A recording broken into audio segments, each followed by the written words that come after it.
Welcome to Beautifully Built, the podcast where we design more than spaces. We design lives that are big, bold, and beautifully built.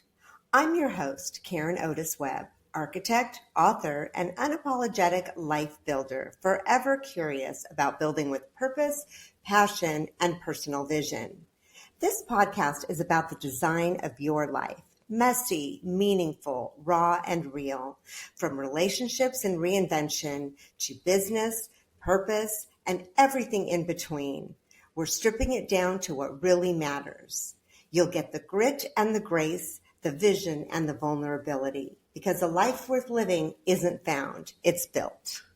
Welcome back, everyone. We are here at Beautifully Built. Today's guests, it's a married couple. I know we haven't had one of those. Rocio Aquino and Angel Orengo are the dynamic husband and wife team behind the best-selling book, The Orchid, The Secret Code of Modern Goddesses. For those on YouTube, you can see it right here.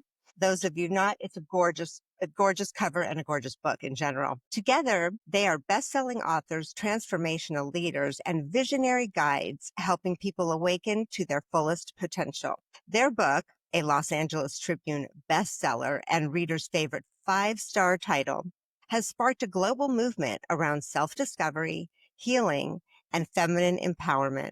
Through their work, Rocio and Angel blend soulful wisdom with modern insight, guiding audiences to embrace their divine essence, heal past wounds, and rise into a more powerful, authentic version of themselves. Welcome. It's so nice to have you both with us. It's fantastic, Karen. Thank you so much to be here. And I'm really looking forward to this conversation.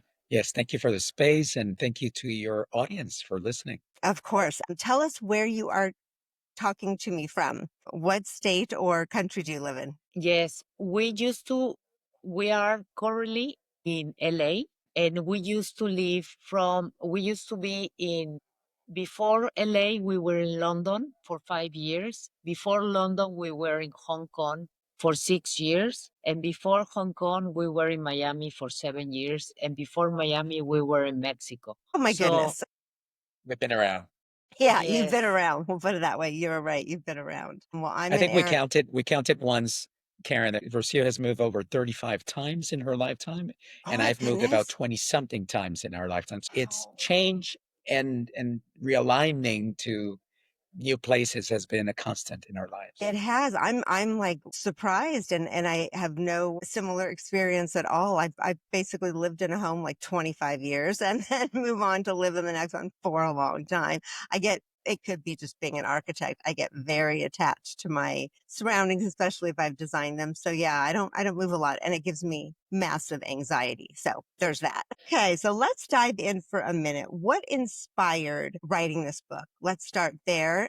And tell us, and maybe even before that, how you both got together, in your personal relationship to then decide to write this book.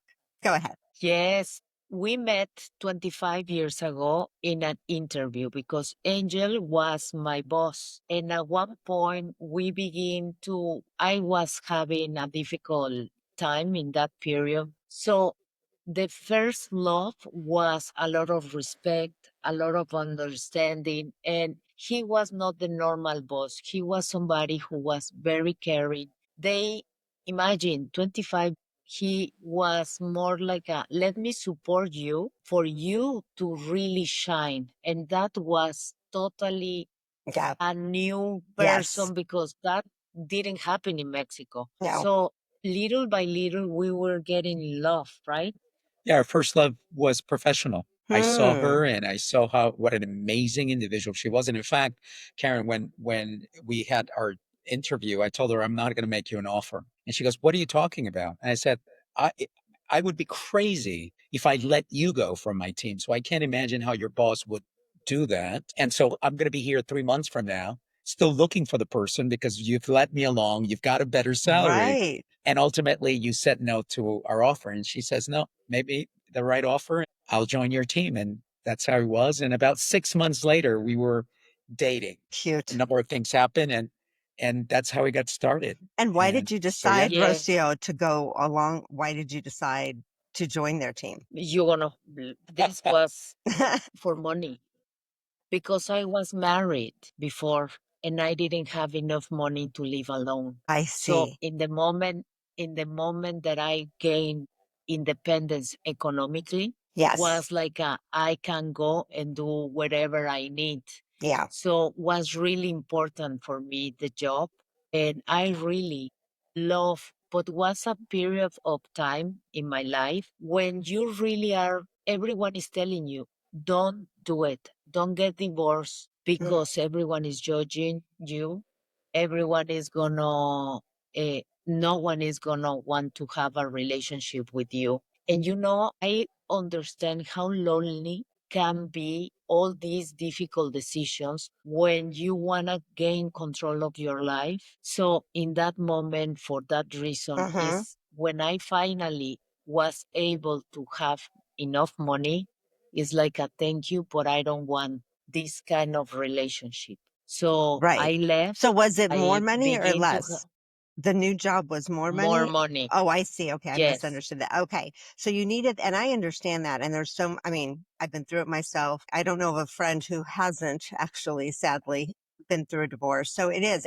And the biggest thing that holds you back is if you are financially stable, if you do have your own money to then be able to walk away comfortably. So go ahead. I'm sorry about that. Yeah.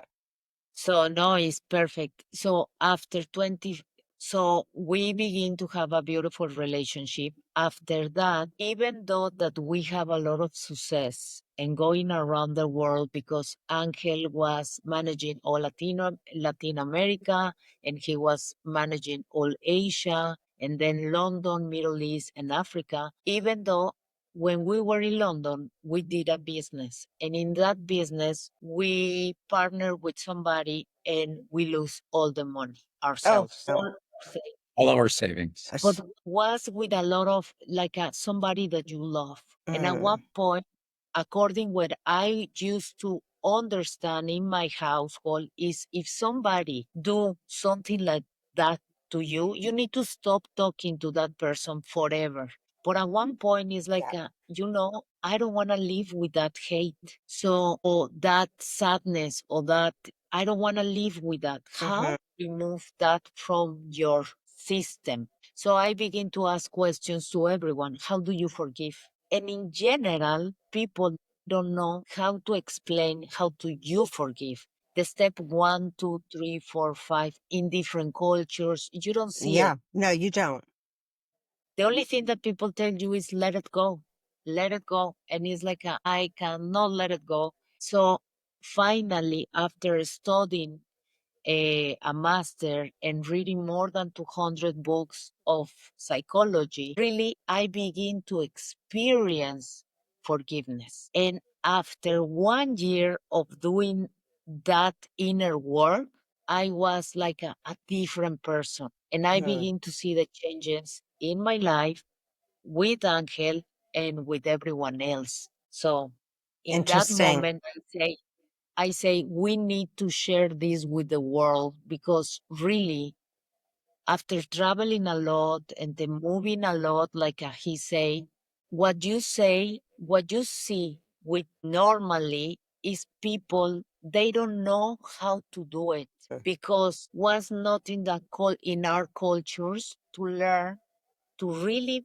find the harmony inside of us. But in the moment that you learn, wow, no one can stop us. Interesting. Yeah, that is amazing. How did you feel then, Angel, about because this betrayal, it sounds like, and the loss of kind of all the money, et cetera, it occurred to both of you, right? So how did you take it then, Angel? I'm going to switch between Angel and Angel. I can't help Yeah, no, myself. it's Okay. either is great. Okay.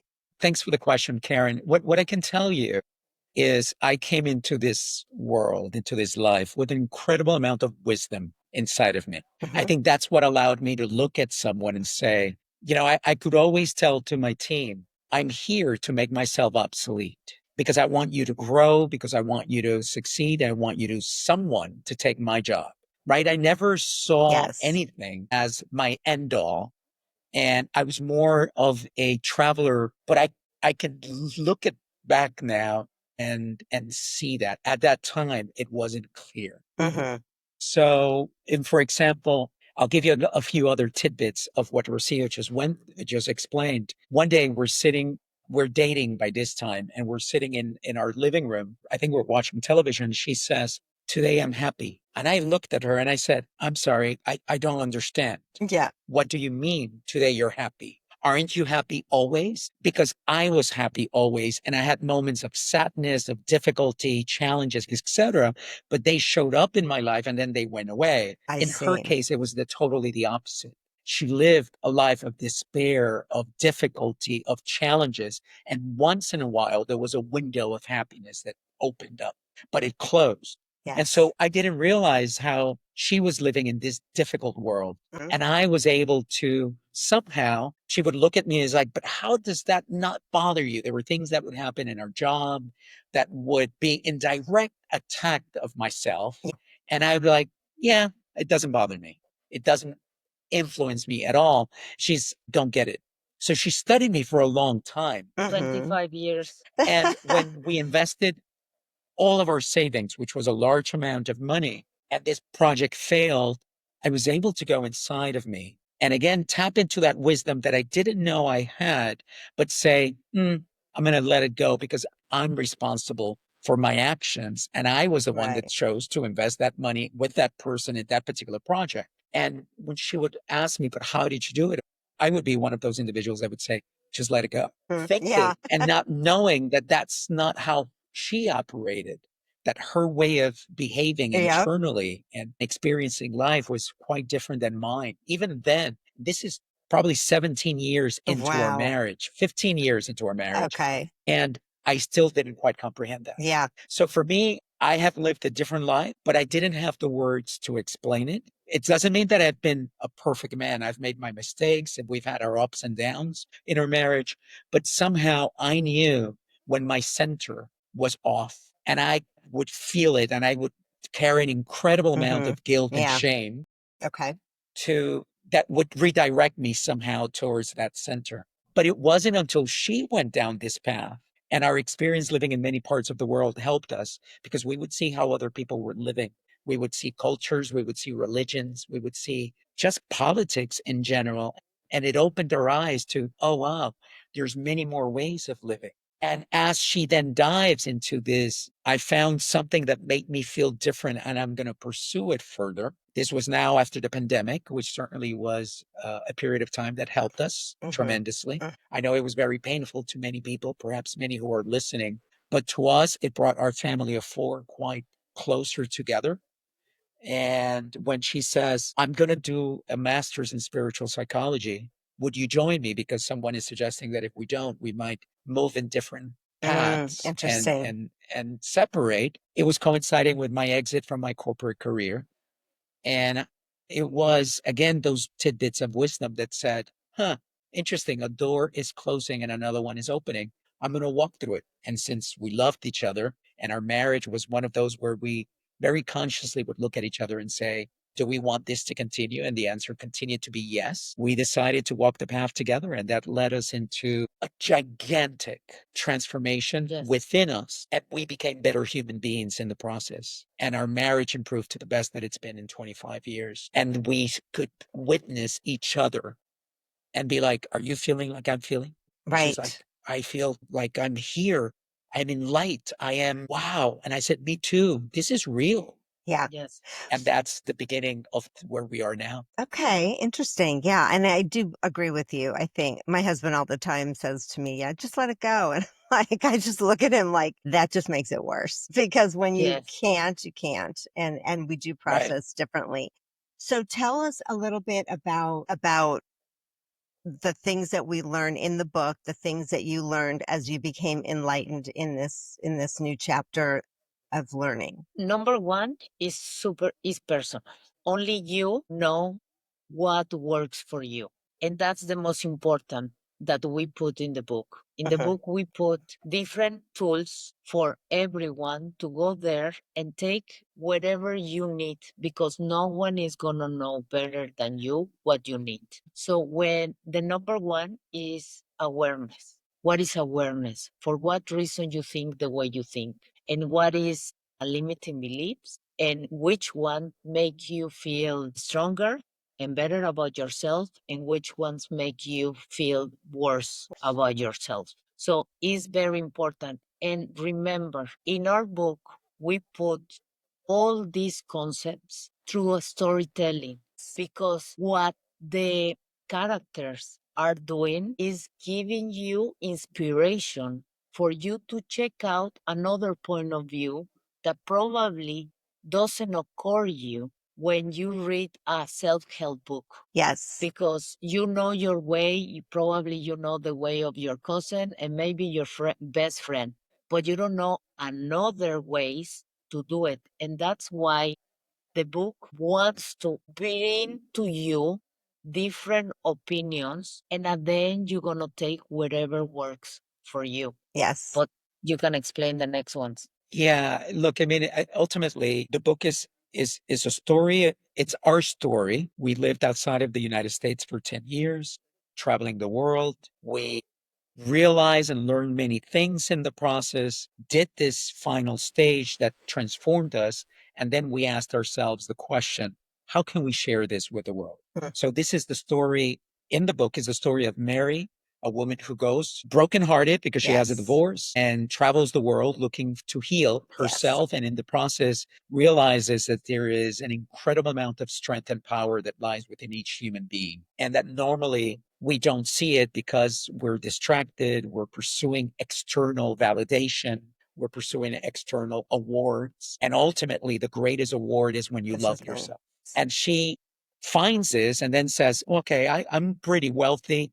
What do I do with this newfound knowledge and my wealth? And she goes, okay, I'm gonna start a place where any woman can come, and it's gonna be like a laboratory of love where we're gonna help her find the way she can feel how I feel right now. And so that place is called the Orchid. It's a fictional place. It does not exist, but it exists inside all of us. And there we meet Mary 20 years into the future when she's receiving 30 women, and she's weekly, as she's done for the past 20 years. And we meet 5 women. One is sexually abused. One is on top of the world and cannot enjoy it. One is angry with the world because she's had to fight for everything she has, and no one has given her anything. One is divorced, and it's been 5 years, and she is not over it yet. She's still carrying it. And one is 30, has not been able to tell her parents for fear of not being loved. So broadly speaking, these are all things that we experience. In the case of gender, it wasn't about gender. It was about the masks we have had to wear to belong. I want to belong in this circle, so I'm going to say this about myself and not say these other parts because, right? And it was really our story told through the eyes of these 5 women. And they arrive in this place, they learn awareness, as Rocio mentioned.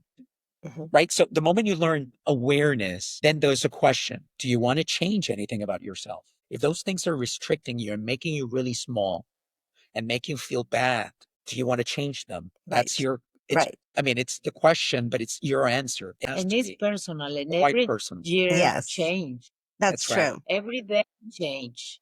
And it's to understand yourself better. Absolutely. I don't know. Now, let me ask you this. Is it when you started writing this, was it your intent to do men and women or just women, and why women only? Well, at one point, we were doing one story, but very early in the story was about let's do only women, because it's the energy of the women who were we were really tipping to make it stronger, to understand what is compassion, what is understanding, and this softness that we need to really begin to tap into that more and more in the world. Because in the moment that you, one woman, feel better about who she is and she understands her power, then that goes to her family, to their relationships, and then you don't have a stop there. Is a community, is really continue to grow and grow and grow. And that is the beauty of this project, that at one point, women, we experience ourselves, and then when men read the book, they understand better women. Yes. And they understand better their energy of the, how you say it? The divine, no, The the feminine feminine. them. Yes. Yes, the with feminine. them. What's so interesting is for years I've been, and kind of what led to starting the first podcast, Chick Chat, I've just been, as an architect, I work in what is still a very male dominated field. It's like women, we only make up 17% of architects, even in today's modern day. And what I realized is how interesting the dichotomy that we have is, because, we have in a man's world like that, we still have to show up with that same kind of competitive edge, that kind of analytical thinking to deal with the contractors, etc. But for me, I'm a very feminine woman. I prefer being in my feminine energy. And my relationship with my husband is a lot about me being in that feminine energy. He's very much the masculine. It's been a real awakening to see how women struggle with that, and how our society, I think our culture has been, hopefully we may be able to change that, but has been really pushing for women to be just like men. That we're all the same. We should be just like men, be tough, be this, be the badass, as they always say. But then when we go home, we sometimes stay in that mode, and that is a problem. How do you help people to understand what that feminine energy is, and that goddess, that you describe kind of, and how to tap into it? What a wonderful question. Thank you. Recently, one of our daughters who's in a university was in a class, economics class, and she called and was very excited. And it's like, hey, you know what they told us? There's information that says that women are not pursuing the high level positions in companies. Like they choose not to. And she was really taken by that. And I said to her, you have a minute? Let me just tell you a perspective. You love playing football, right? Let's just say it's American football. And somebody says, hey, come and play with us. But the game we play is basketball. Do you think you're going to go and play in the same fashion and with the same ideal, with same love that you have for your sport? And the answer is, well, no, because it's a different game at the one that I want to play. And I think that I use that a lot because we've lived in a world that is very masculine, and I'm not putting judgment to this. I'm just describing it, right? Yeah, exactly. It just is. And I think that whatever the reason was for going in that direction was whatever it was, whether it was to take advantage or to appease or simply because they thought it was the best way to go. Imagine, and you're an architect, imagine you have a part of a house and there's two columns, and one of the columns is not as strong as the other one, right? Yes. And not, but again, no judgment. No it just judgment, isn't. just reality. Right. Just reality. And then as an architect, what do you do is like, well, the first thing I need to do is strengthen that column. Because if I'm going to build a beautiful art structure on top of that, I want to make sure that both key columns are as strong as they can be, equally so. Okay. And I believe that that's where we are right now in society, and is the reason why, now looking back, why we focus on the feminine. There's a feminine energy inside all of us. Right. But it's probably going to be the difference between an architect that says, okay, all those trees that are there, cut them down and let's build the biggest house that we can think of, or an architect that comes in and says, how do we use the trees to create an even better environment in which the people who are going to inhabit that house can have the benefit of the structure and nature? And I think when you achieve that, when you bring empathy, when you bring love, when you bring understanding, when you bring caring, when you bring childcare into an environment, right? I worked in London, and I had teams all over Europe. Some of my teams had maternity of 18 months that were shared between the mother and the father. So it was parenting time together. 18 months for them to go and take care of their child. Now, I'm not suggesting that that's the optimum. I'm just saying other places are done differently. Yes. And I think when we embrace that balance between us, and this is what we've seen in our household, when we look at each other with respect, when we look at each other as complete equals, but experts in different fields, but equal, your life begins to change. And it's like when you walk into a team and you treat everyone in your team with that same expectation. all of you have something to contribute. I expect 100% from all of you, not Yep. half of you. I'm not so sure you should even be here. Yeah. And I love that whole analogy because it's true. It's like, I think in the past that the sort of feminine side, that kind of softness, that kind of just very, it's much more about creating, nurturing, etc. That has been downplayed as not necessary. You know, it's not valued as much in our culture. And I think that's what's led to it being so male dominated for so long. But my worry has been is that we've now switched and women should have every opportunity. I'm all for that. But I feel like more women have ended up, you know, let me put it this way. We used to think, okay, that the American housewife in the 50s, we thought she was depressed and so she would start drinking in the afternoon with her friends and et cetera, right? Just because she felt she had no voice, she was kind of squashed. She was just an extension of her family or her husband, not her own, right? Even the Yes. fact that women usually didn't have their own money, like you were saying, you know, you are very much, you play a role in that family unit, and that is who you are. And I think that because of that, though, you know, we made big changes as a culture, but I think we're kind of back there again. We're back to where women are like confused. Now we're like, okay, now I have it all and I'm unhappy, you know? And I think we are at our best as women when we do embrace that feminine soft side. And not only do we need it, our families need it, our country needs it, our world needs it. So I love that you do that in this book.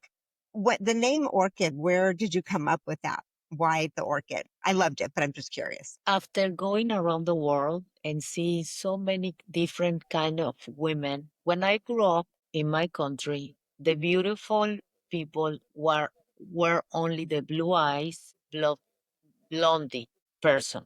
Of course, I never go in that direction because, of course, I don't have it, right? And I was not able to go in a magazine because only the beautiful people were only this kind of person. The And when I stereotype. discovered it's a stereotype. So after going around the world and you begin to see how beautiful is in general the human race in different ways and different expressions, the same happened with an orchid.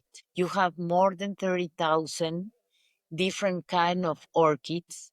It's a plant that is really feminine and has a masculine side too, because orchid means testiculus. Yes, in Greek, that the word orchis Is is testicles? testicles. Okay. Testicles. Whoa. Did not know that. Because yeah, some of the plants have roots Mhm. that resemble testicles, and that's why the Greeks name it that. I see. Interesting.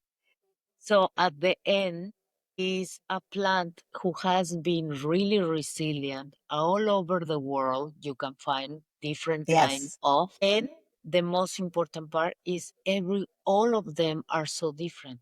And that's the beautiful part of ourselves and how you can embrace your uniqueness. Yes. I love that. Something that you have that no one else has is waiting for the world to see it. That's wonderful. I love that. I hadn't thought of that, and that is perfect. What do you think a common belief that women hold about power or success? What do you think that is, and how it keeps them small? And how would you help someone kind of break that pattern? So think the most important part, when you begin to read the novel, you understand that so many limiting beliefs is in our system.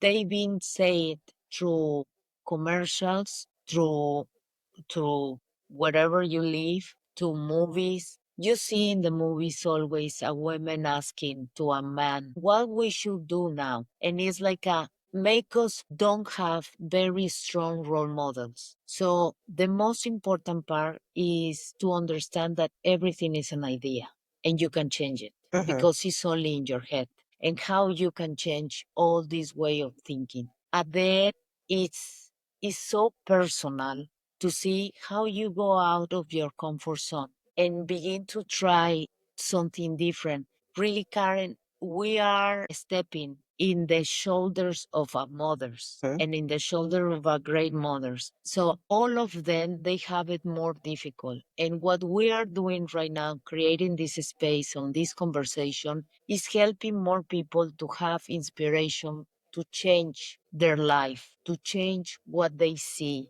and how they are seeing, and begin to understand themselves, to be more empathetic with each other. And if we didn't do different and our parents didn't do different, it's because they didn't know. But now we know and we can do it in another way. Interesting. And that's so beauty. Yeah, that is very interesting. What do you say when women who want to change but fear that they're going to lose control or approval of others? A lot of women get sort of in that stuck feeling and feel like, God, if I change, what will everyone think? What would you say to them to kind of start their kind of path towards this empowerment? I'm going to say that this is difficult because we are absolutely trained to look externally for validation. Everything is external. Yeah, And what ends up being is that we sacrifice the most important person of all, yourself. And unless you are authentic, there's a lot of words about, or a lot of messages about being authentic and being authentic and being authentic. And ultimately, what I think being authentic is be true to you. Make sure you understand more and more about who you want to be. And I've met many people who said, oh, yeah, I went to law school and I graduated, became a lawyer, and threw the license on my mom's and dad's face because I didn't want to be a lawyer. Yes. I wanted to be a dancer. And so, but we grow up with all of these ideas and limitations. And what I would say is really spend time to quiet the noise externally.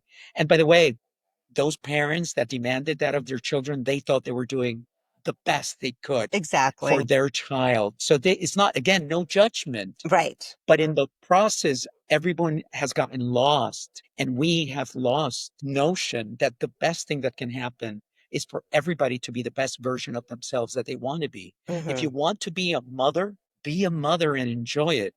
But this is not about those roles. This is also about the women who wanted to be astronauts and had to fight, tooth and nail to get to a point. You mentioned yourself in your own career. And we've made it so difficult for anyone who is out of the norm to go into a different area. But what we found is that when they do, they enrich that area with what they bring to the table. And that's the part that I'm speaking to the person who hasn't dared, but I'm also speaking to the person who's been an obstacle to those conversations. What happens when we don't let people be part of the group? We limit ourselves for the possibilities that we can create when someone brings a different perspective. And so know yourself, know yourself, know yourself. Ask yourself, what can I do? And that's why we built and wrote the book in 3 stages: be aware, gratitude, forgiveness, and acceptance, and as powers of change. And ultimately, once you recuperate all that energy because you've let go of the past, you're grateful about the life you're living, and you're accepting, you're no longer fighting the unfightable. You're actually looking for ways to go around it and be creative. Yes. Then you have energy to spend on whatever dreams you have that you want to bring to reality. And that's the final lesson, it's intention. So I would say read our book and go through that journey so that you begin to get in touch with the inner you, which is the one that has all the answers. I like that. I have heard, I don't know if this is even true, but I heard that there is talk about a TV series. Is that true? Not Let's true? hope. So tell us what's coming with that. We create this book to be a TV series, Okay. really. And we are in the process to develop how it's going to be a TV series because some people, they don't want to read. I know, right? They believe that is difficult or they don't feel the curiosity. And in this podcast, I want to say to more people who are there, the prima donna of this life is you, and how you can create your own dream life. Right. Because really, here we can create every person a nightmare or really a story of success. Yes. But only for you. So at one point, we want to inspire more people to begin to think in a way that women, they don't talk about bad about another women. When you can really go inside of you and be more supportive. So I hope the TV show can go and doing it. We are looking for people to help us to do it. So if you know somebody, please let us know. Yes. The goal of our company is to tell stories that empower human beings. Traditionally, and we come from the world of entertainment, traditionally stories are all about the drama in people's lives. And somewhere along the end of that story, whether it's a TV series, a film, Right. etc., sometimes books too, that person became a hero or a heroine. And you're like, okay, but how did that happen? That's the part that really is Yes. very interesting to me, because that's the transformative part Right. of it Right. all. Yes. And all we see is the pressure that led them to that.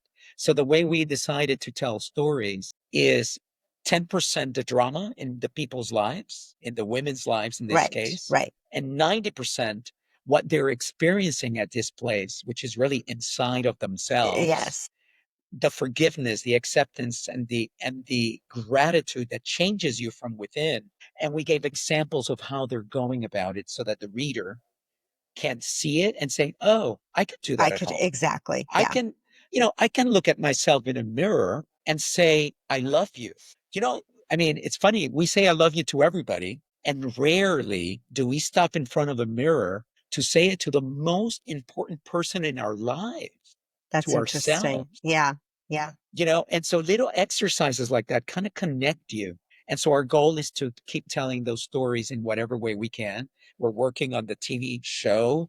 We are working on the play, the theatrical play, because we think it Oh, may be a great nice. venue for people Yeah. to experience that. And the goal is to keep doing that and sharing and helping others understand that the greatest power that exists, it's inside of them. There's a saying, I will stop after this. It says, and this applies to both men and women, but I'm going to use women because this is our main target right now with the book. When a woman loves herself, she is no longer at the mercy of external forces because she becomes the force. Oh, I love that. Isn't that when That is when you great. know Yeah.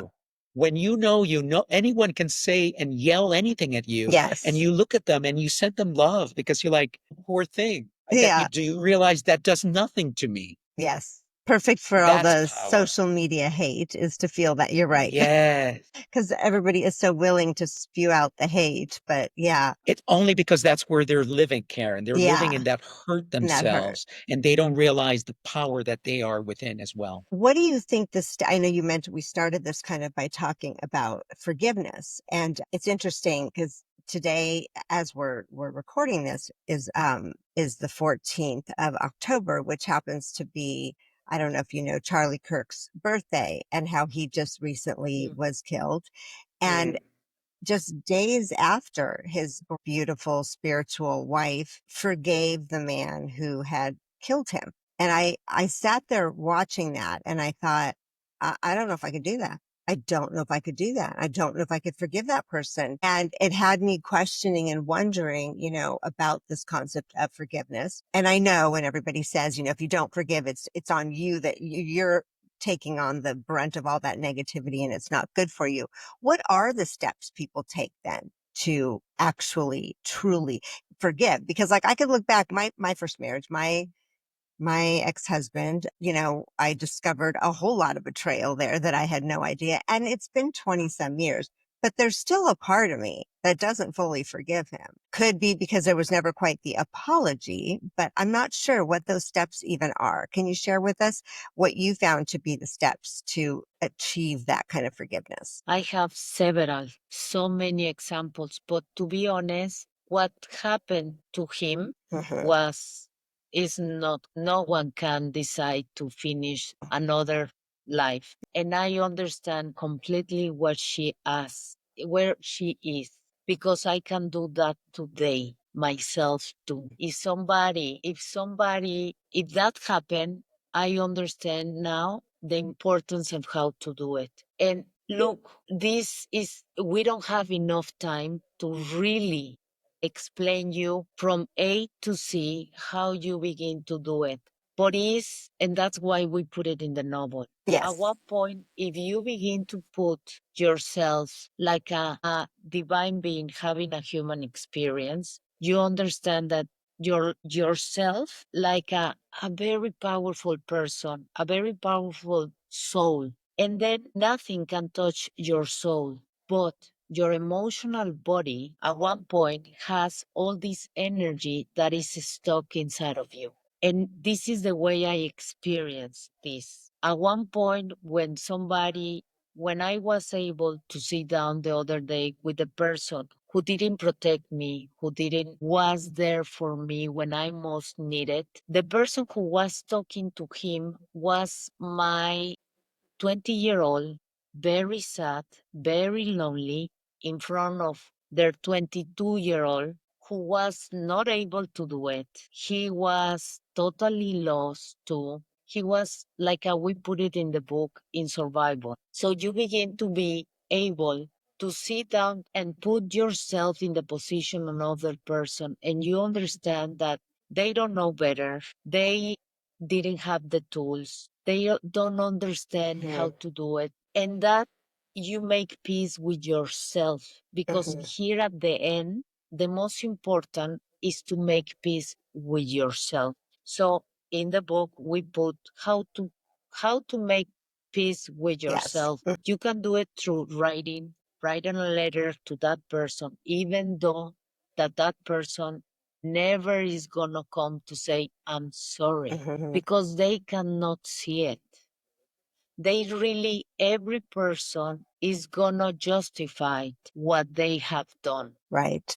Right. So very few times we can see or we can experience the same person coming back to us and say, you know what, I was thinking and I'm so sorry. So it's important to understand where they are and where you are. And where you are is I forgive myself for thinking that they make me do whatever you feel. So that part is so personal. And really, for example, at the beginning of the pain is very painful. But then time helps you to heal and to put things in perspective. And that's why it's important for everyone to go inside themselves, but they need to teach you how to begin to understand. And we put it in the book through the storytelling of these 5 women and how they begin to forgive other persons and themselves, especially themselves. Especially and themselves.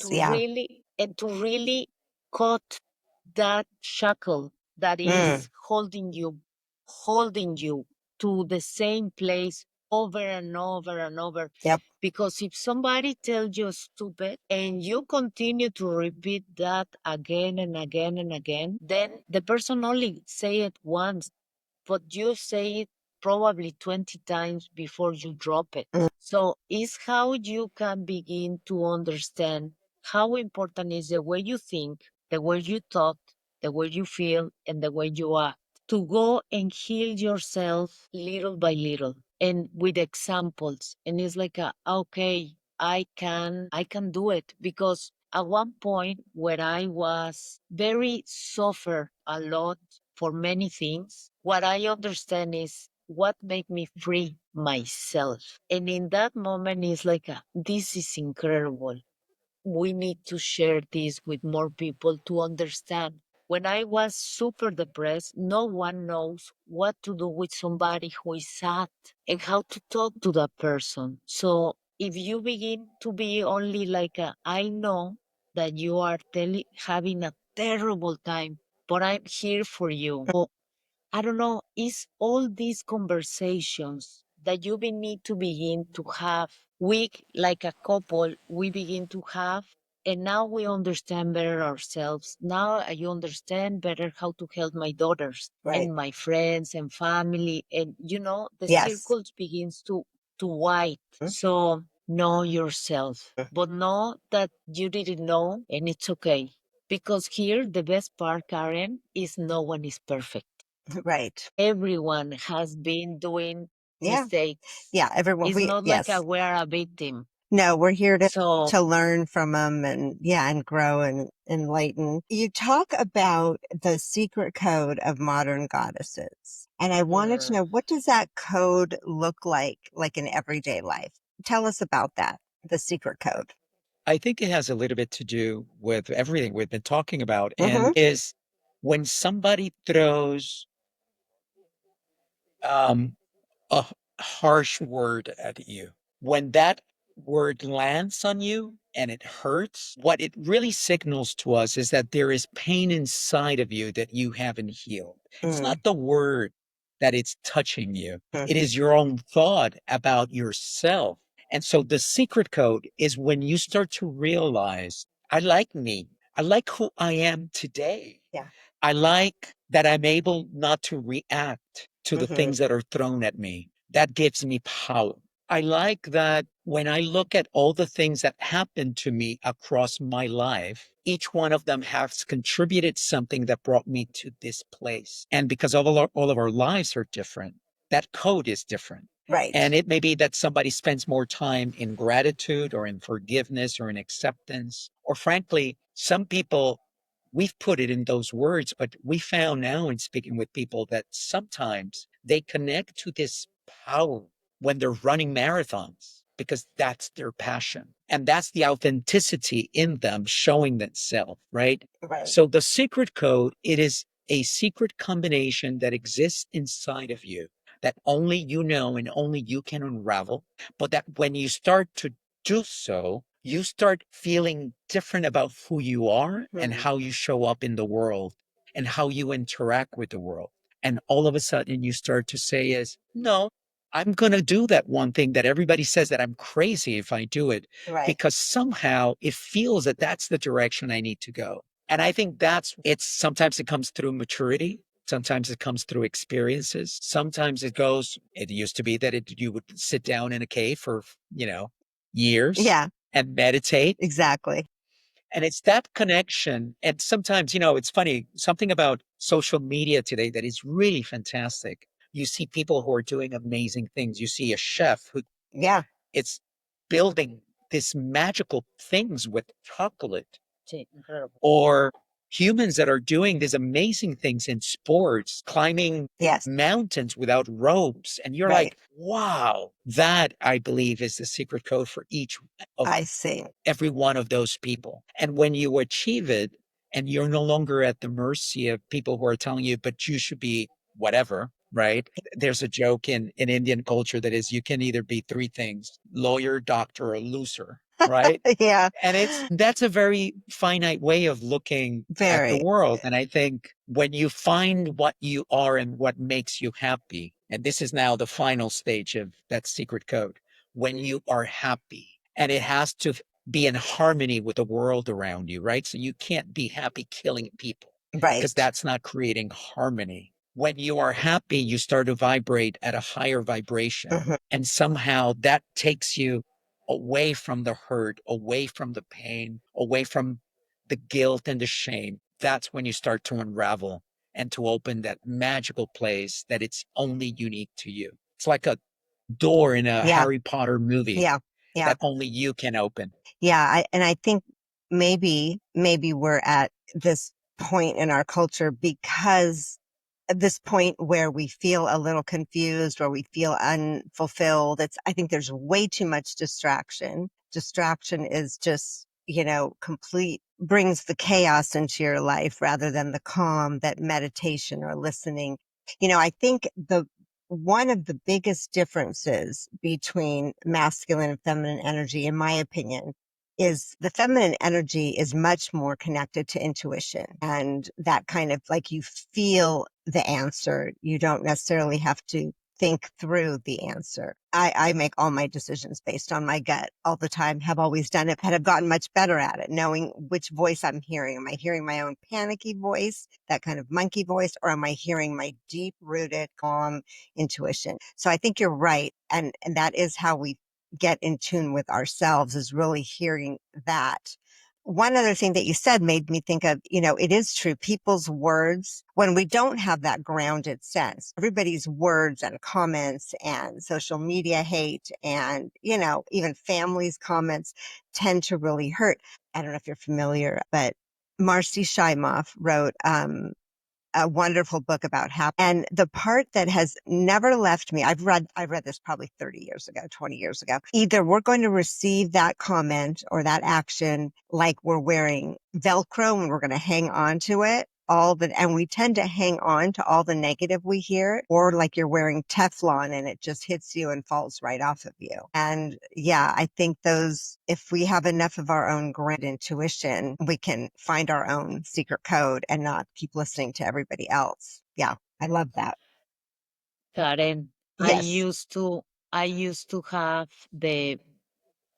he was the Teflon Mm-hmm. and I was the Velcro. Yeah, And me I too. didn't understand and I didn't understand how to remove it. And now that I understand how to remove it and became Teflon, it's like, come on, guys, we can do it all. I'm Mhm. not special. It's only when you understand these 5 lessons, Yes. really, you understand that, and then you remove the code and you don't have any code at all.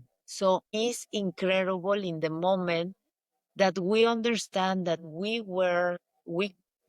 came in a culture, in an environment that teaches how to put the Velcro. Or you choose, and if you have really lucky household, they teach you how to do it different. But in my Mm-hmm. household was put the Velcro. And Mm-hmm. now that I remove the Velcro, it's like come on, we can walk so Yes. easy without that. Yeah, it can be life changing. Absolutely. Yeah, Yeah. it really can. And there is no, we're not here against all the external things that humans do. By all means, Yeah. buy whatever you want, live wherever you want, travel, buy brands, but they are not you. There's something greater inside of you that is much bigger Right. than any brand you can wear, than any sign. And when you discover that, then the things that you do externally are things that give you pleasure and give you happiness, not validation. And Very that's, I think, interesting. when you start finding an incredible power within, Mhm. because I do this because I want to be happy, not because I think I need it to be accepted or to love myself more. And I think that's the beauty. When we find truly the love within, then all of a sudden everything starts to make more sense and you're not at the mercy of that external powers. And I think that's the beauty. And the most amazing thing, we're all different. There's enough for all of us. And we want you, Karen, to be incredibly successful because our world will be better when you are, and vice versa. Right. Right. And so it's such a beautiful way to live. And I think it's changing the paradigm in which we've lived, which is there isn't enough. There's incredible scarcity. Oh, yeah. And in order for me to live, I need to take away what's yours because I'm Yes. sorry, my family is more important than yours. And I Absolutely. think That's it the leads us problem. down a path of Yes. me, not you. And it leads us down to that, like the whole mean girl thing, women not supporting women, sort of like, I have to take it Yes. away from you so I can have it because there isn't enough. Yes. Right. Instead of like, when we all do well, we all rise. And I think Yeah. I love the way you've done your book because I opened the first page thinking, okay, I'm going to read a self-help book. And the way you did it is really not only beautiful, but engaging. So those listening, you really should check out the book, The Orchid, The Secret Code of Modern Goddesses, because you kind of go on a journey with each of these women, and one is going to, one will feel like you, one will resonate for you, or all, or parts of all. And it's, yeah, very, very well done. So first off, if people want to get a hold of you, what is the best way to do that? Should they want to talk further or ask you some questions? I will love that. Yes. Really, we love to have these kind of conversations with anyone because we know that this is incredible to find really answers and to share Mm-hmm. from Yes, a place of abundance. Really. absolutely. And you can do that at www.theorchidbook.com. Okay. is our website. There you can find information about the book, our story, events where we're going to be. Oh, great. There's podcasts, there's interviews like this one. So really, it's just a one stop for Perfect. anything related to us, including writing an email directly to us. Okay, directly to you. And then we'll wrap with one last question, which is what I typically, unless I forget, I typically ask my guests. And that is, the show is all about beautifully built, meaning a beautifully built life, career, relationships, whatever you make it. What do you think the secret is to a life beautifully built? Thank you for such a beautiful question. I think a life that is beautifully built is one that recognizes, number one, and above all, the beauty within. You don't have to be anything to be of value and of worth and to contribute to the world. Now that I've gone throughout the world and traveled to more than 70 something countries and experienced both the external and the internal, I can tell you that beautifully built is the balance that allows for me to always be in harmony with everything around me. If I'm not in harmony, and this is how I live now, if I wake up on a particular day and I may turn to Rocio and say, I'm feeling heavy today. Mm, And it's not me because I now know me. And I know that a me that it's centered is calm, is at mhm. peace with everything, looks around and sees not just, I can see all the difficulty that's going on around me and I'm not oblivious to it, but I realize that I am right here in my center. Nothing can touch me. Yeah. And that for me is a life that is beautifully built. A life that, going back to that example of the architect that builds around the trees, is someone who finds harmony in their Harmony. life in spite of all the challenges that are around them, because beyond those, there's always something beautiful if you choose to pay attention to that. The beauty of humans is that our focus goes where we put it. And so if you're going to focus on the negative, you're going to see a life that is not worth living. But if you Mhm. start focusing on the positive, on the little things, on the flower, on the people that are doing good and helping and sharing, you're going to start to see that it brings a different perspective to your life as well. I That for love that me is answer. to be beautifully built. Right. I love that. Harmony is critical, and it unites us with the earth, the people, but also Mother Earth, all of it. Anything to add on that one then, Rocio? I only want to add, for me, a beautiful architect is true curiosity. Because thanks to that, I am in the place that I am.